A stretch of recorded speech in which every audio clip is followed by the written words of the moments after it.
মহারাজ মহারাজ মহারাজ মহারাজ উঠুন, গোপাল আপনাকে ডাকছে মনে হয়। উঠুন মহারাজ। কি কি কি কি গোপাল, কই কই দেখি। মহারাজ মহারাজ আসছি আসছি। কি গোপাল, তুমি এত ভোরবেলা, কোনো অঘটন ঘটলো না তো? অঘটন বলে অঘটন, অঘটনের ঘন ঘটা যাকে বলে। মহারাজ, রাজকোষে চুরি হয়ে গেছে।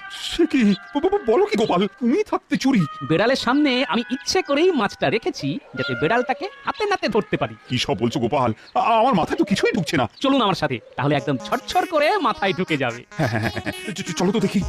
এই দেখুন মহারাজ, পায়ের ছাপ। এবার বুঝেছি গোপাল। চল গোপাল, এবার এই পায়ের ছাপকে অনুসরণ করে এগিয়ে যাই।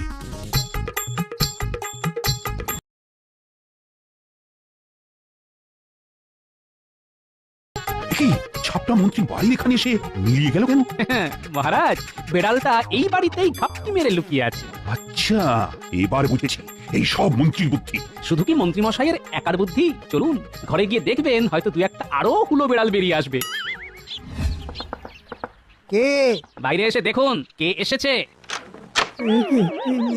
ইয়ে মানে মহারাজ, কোনো অসুবিধা হয়েছে নাকি?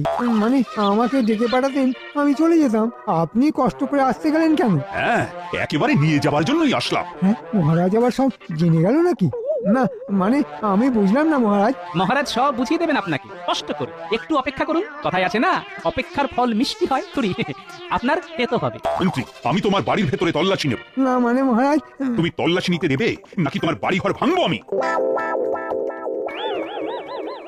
আচ্ছা, রাজবৈদ্য মশাইও আছেন, আবার অন্য গোপালে জোগাড় করেছো তোমরা। বাহ, বাহ, বাহ। কিন্তু এত কিছু করেও তো তোমাদের বুদ্ধি কাজে দিল না। ভেবেছিলে গোপালকে চোর বানাবে, কিন্তু সেগুলো তো বালি। না মানে ওই মহারাজ, ইয়ে মানে আপনি মানে আর কি করছেন রাজবৈদ্য মশাই? এবার সব শেষ। মন্ত্রী, তুমি তো বুঝোইনি যে গোপাল কত বড় বুদ্ধিমান। কোষাগারের নিচেতে ভূষকালি মাখিয়ে রেখেছিল, আর সেই কালি দেখে দেখে তোমার বাড়ি এলাম। এবার ধনরত্ন বার করে দাও, নইলে কিন্তু আমি বাড়ি ভাঙার নির্দেশ দেবো। এই নিন মহারাজ আপনার সব মোহর। এই তো বেড়াল নিজে থেকে ধরা দিয়েছে।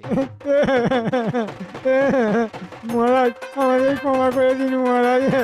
মহারাজ, মহারাজ আমার ভুল হয়ে গেছে মহারাজ, আমার ভুল হয়ে গেছে। তোমাদের শুলে চড়াবো আমি। মহারাজ, এই নকল গোপালের কি হবে তাহলে? একদম আমার মতো লাগছে মহারাজ। না মানে মহারাজ, আমাকে মন্ত্রী মশাই আর রাজবৈদ্য বলেছিলেন এইসব করতে। আমাকে ছেড়ে দিন মহারাজ, আমাকে ছেড়ে দিন। এবার এই নকল গোপালকে নিয়ে কি করা যায় বলো তো? আমি ভালো উপায় পেয়েছি মহারাজ, আমি ওর চুল কেটে দিচ্ছি, দেখবেন ও আর গোপাল নেই, বদলে গেছে। আমাকে ক্ষমা করে দিন মহারাজ, আমাদের